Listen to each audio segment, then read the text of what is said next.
We have our wonderful guests today in this second topic. Christmas Day is a day of joy and celebration for many people around the globe.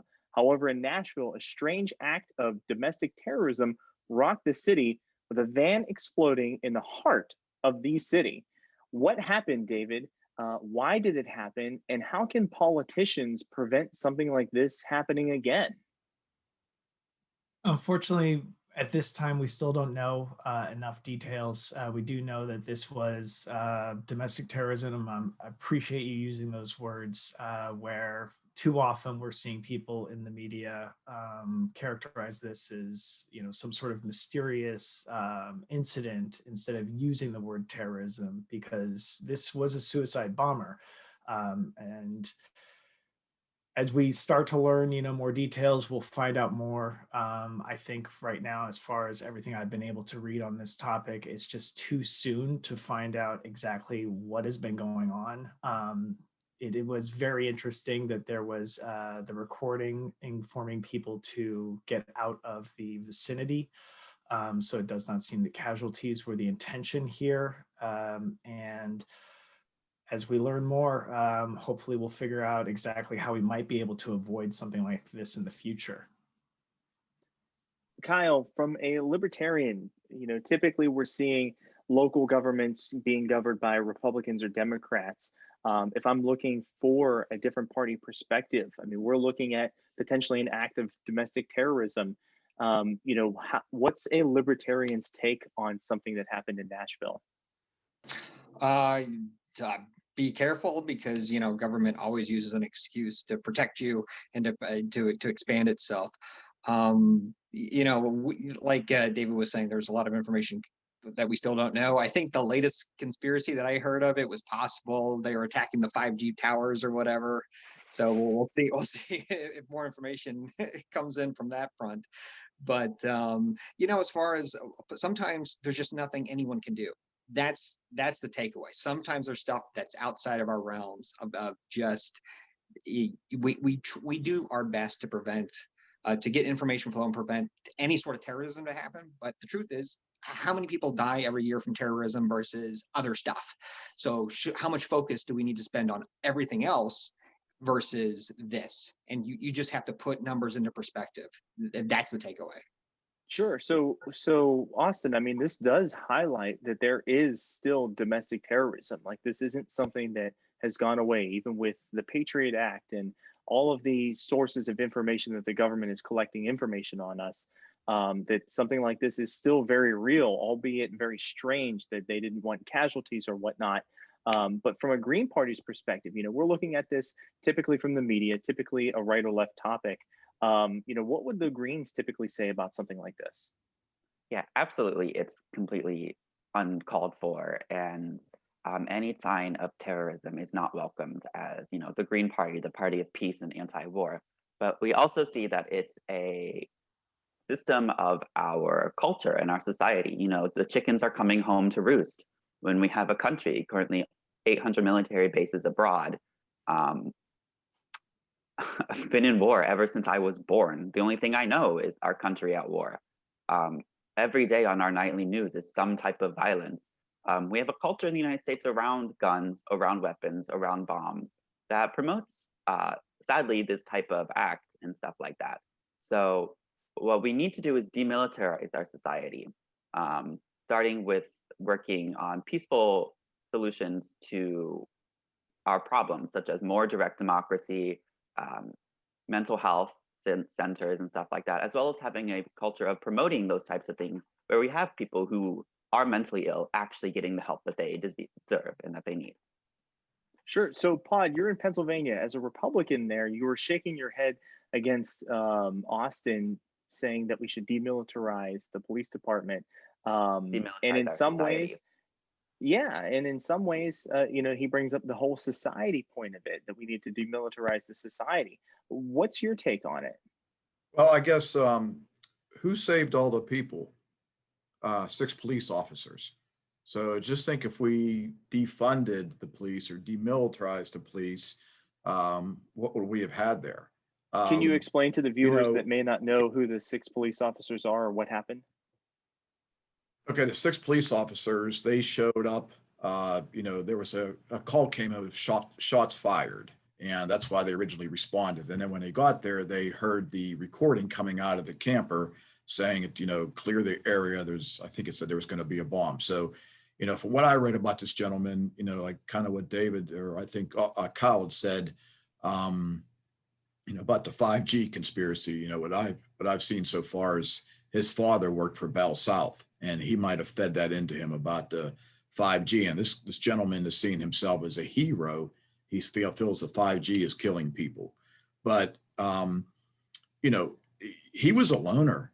This gentleman had zero social media presence. No one knew about him except his neighbor said he went out and he played with his dogs and things like that. But to demilitarize, I kind of agree with Kyle somewhat, because, is this going to give a government a chance to spy on us more, to look into our lives, look into everything we do, because you're trying to stop something? Because I don't know if politicians can stop this. And demilitarizing, that's a scary thought, especially the way China's expanding its presence all over the world. If we don't watch our back, then we could be overtaken someday. That's David, as a Democrat in California, he's saying that demilitarizing is a bad move because of existential threats like China. Is that the case?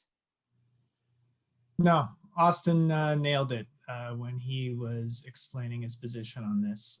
We have been investing in the wrong things. In this country, we've been investing in military dominance, when the truth is that we haven't had to exercise our military in ages. And really what it's just become, and I can only imagine Kyle would agree with this immensely, is that our military budget is an absolute immoral grotesquerie. Where we're spending over $700 billion in a year on military, and we're neglecting mental health, physical health, and also we're neglecting actual good police work that helps us to find these troubled individuals before they do something. Because this also kind of would be the a crossing point of two terrible tragedies that have been going on in our society. One, that so suicide has been an increasing cause of death, especially among white men.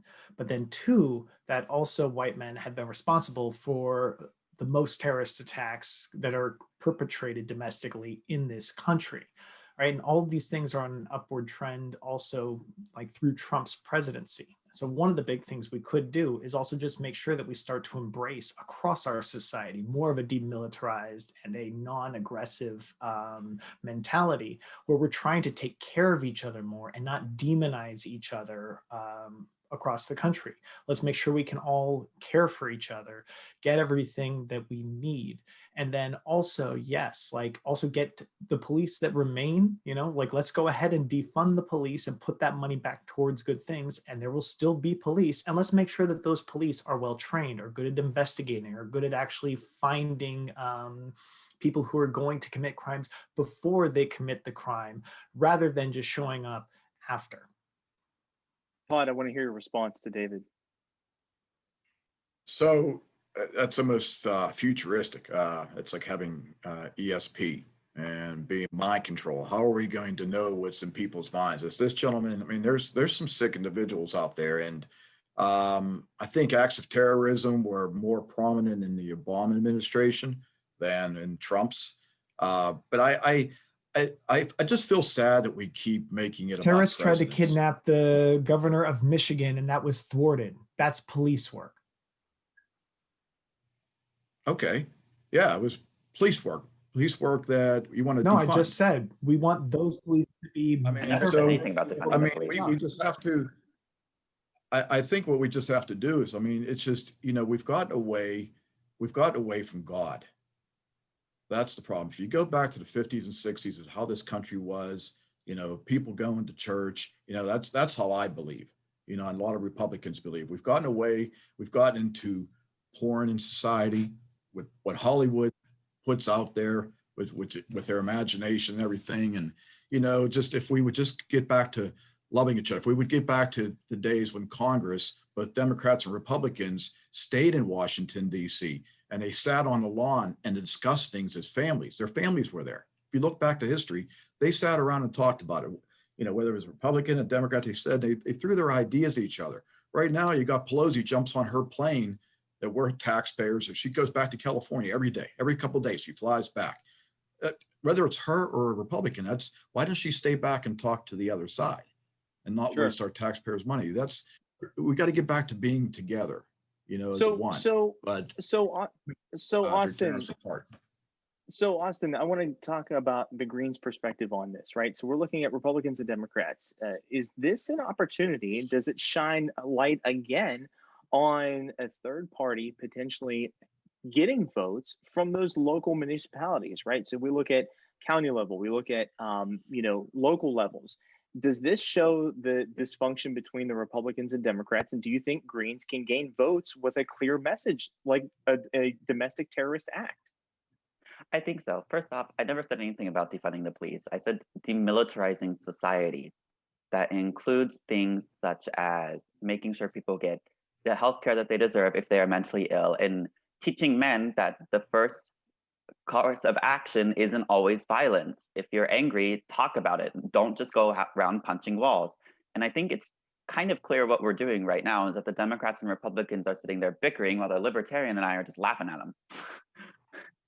And stuff like that. You're right. So Kyle, again, we're looking at Republicans and Democrats potentially bickering. They do have some good ideas. Each side has some good ideas. And I think that this is a really great forum that allows the viewer to come on here and see 4 different views versus just the 2 stereotypical ones that we see every single day. It does give them that diverse view. So from a libertarian or maybe somebody who is exploring different parties, we're looking at a domestic terrorist act. That's what we're realistically looking at. The media has yet to use those particular terms, but from somebody that may be looking to vote libertarian as opposed to Green or Republican or Democrat, how would a libertarian handle this situation moving forward?